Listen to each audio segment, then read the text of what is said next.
டைரக்ஷனில் ரெடியாக இருக்க திரைப்படம் அதிரடி. இந்த திரைப்படம் 2 வாரத்துக்கு முன்னாடி மலையாளத்தில் டேரக்டாக ரிலீஸ் ஆயிருந்தது. தமிழ் டப்டு வெர்ஷனில் இப்போ தான் ரிலீஸ் பண்ணுறாங்க.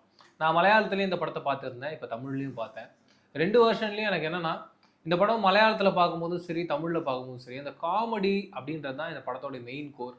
அது எங்கேயுமே மிஸ் ஆகாமல் இருந்தது. மிக முக்கியமாக தமிழ் டப்டு வெர்ஷனில் மலையாளம் நமக்கு வந்து அந்தளவுக்கு ஃப்ரீக்வெண்ட்டான ஒரு மொழி கிடையாது. நம்ம சப்டைட்டில்ஸும் அடிக்கடி பார்த்து தான் அந்த படத்தை பார்க்குறோம்.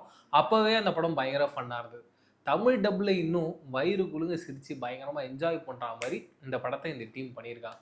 ஃபர்ஸ்ட் ஆஃப் ஆல் எனக்கு என்னென்னா, இந்த படத்தில் மிக முக்கியமாக ஒருத்தவங்களை பற்றி மென்ஷன் பண்ணணும்னு ஆசைப்பட்டது யாருன்னா ரியா ஷிபு.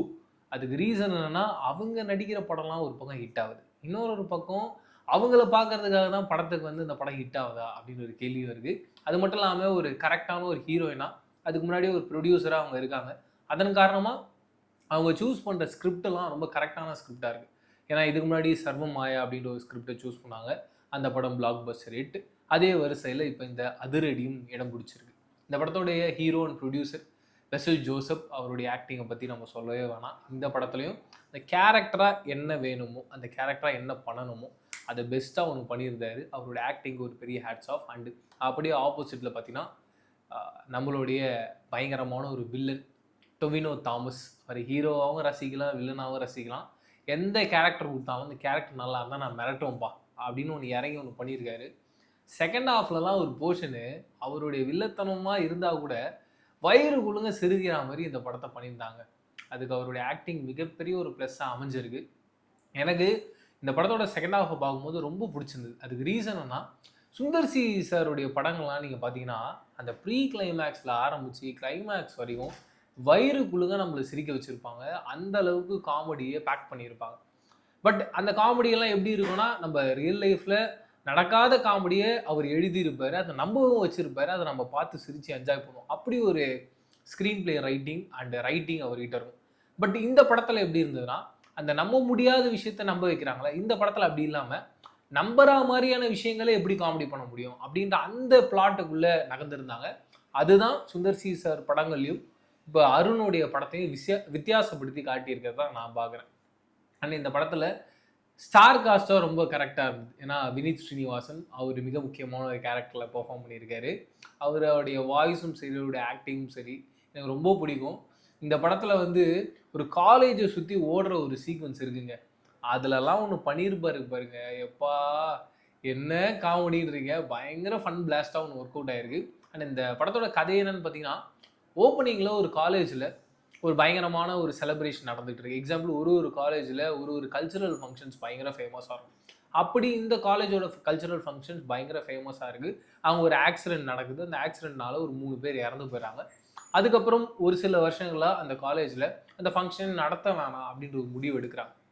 இப்போ அதே காலேஜுக்கு நம்ம ஹீரோ வராரு. ஒரு 2-3 வருஷம் கடந்து போகுது. கடைசி வருஷம் கண்டிப்பாக இந்த ஒரு ஃபங்க்ஷனை நான் நடத்தியே காட்டுவேன் அப்படின்ற ஒரு சபதத்தை ஏற்கிறாரு. அதுக்கு மிக முக்கியமான இன்னொரு ரீசனாக என்ன இருக்குன்னா, இதில் ஹீரோவுடைய அண்ணாவும், அதாவது பாஸ்டில் ஹீரோனுடைய அண்ணா இதில் பாதிப்படைஞ்சிருக்காரு. இப்போ இந்த ஒரு ஃபங்க்ஷன் மறுபடியும் நடந்ததுன்னா, அந்த ஹீரோவுடைய அண்ணாவுடைய கேரக்டரை மறுபடியும் மீட்டு கொண்டு வந்துடலாம், அவரை நார்மல் ஆகிக்கலாம் அப்படின்ற ஒரு முயற்சியில் தான் ஹீரோ இப்படி ஒரு முடிவு எடுக்கிறாரு. இந்த கல்ச்சுரல் ஃபங்க்ஷன்ஸ் நடந்துகிட்டு இருக்கும்போது என்ன ஆகுது, ஒரு நாள் இவங்களுடைய கல்ச்சுரல்ஸ் நடக்குது. எதிர்க்க நம்ம டொவினோ தாமஸ் அவங்களுடைய டீம், அவர் இந்த படத்தில் வந்து ஒரு பாட்டு பாடுறவராக வரார். அவங்க டீம் செலப்ரேஷனாக வராங்க. 2 டீமும் வரும்போது ஒரு சின்ன உரசல். அந்த உரசலை எப்படி ஸ்டேஜ் பண்ணியிருந்தாங்கன்னா, அந்த இன்ட்ரோல் பாயிண்ட் எனக்கு ரொம்ப பிடிச்சிருந்தது. இந்த காலேஜ் பசங்களாம் இதுக்கு முன்னாடி ஒரு பயங்கரமாக கத்தி அருவாலாம் வச்சுட்டு இருக்கும்போது ஒரு ப்ளே ஒன்று பண்ணியிருப்பாங்க. அந்த ப்ளேவை இந்த ஒரு கதையில் மிக முக்கியமான ஒரு போர்ஷனில் அப்படி ஆட் பண்ணி, அதுக்கப்புறம் அது ஒரு பேங்கராக ஒர்க் அவுட் பண்ணி, அந்த இன்ட்ரோல் பாயிண்டில் ஹீரோவோட ஃப்ரெண்ட்ஸ் அண்ட் வில்லன் எப்படி அடிச்சுக்கிறாங்க அப்படின்னு ஒன்று ஸ்டேஜ் பண்ணியிருப்பாங்க.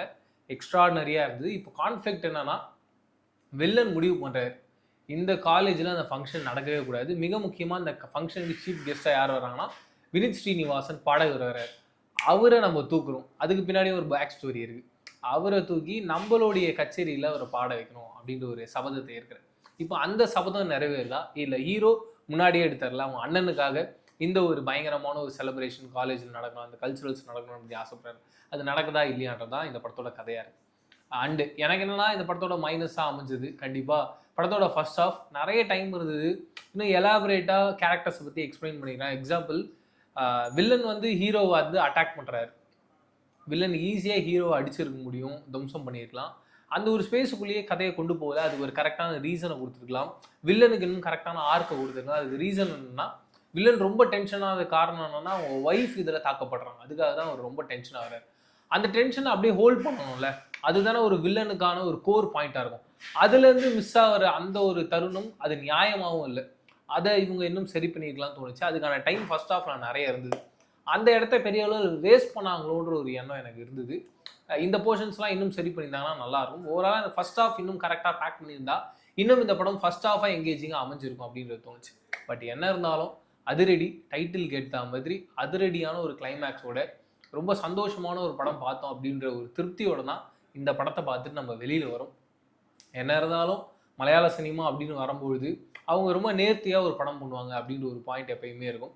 இந்த படத்துலையும் அந்த டெக்னிக்கல் டீமும் சரி, காஸ்ட் அண்ட் க்ரூவும் சரி, எல்லாருமே ரொம்ப கரெக்டாக இந்த கதைக்கு என்ன தேவையோ அது முழுமையாக கொடுத்துருந்தாங்க.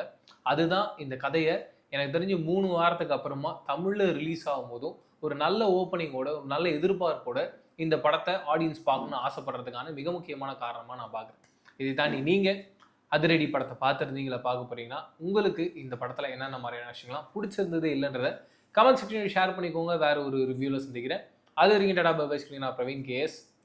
பாய்.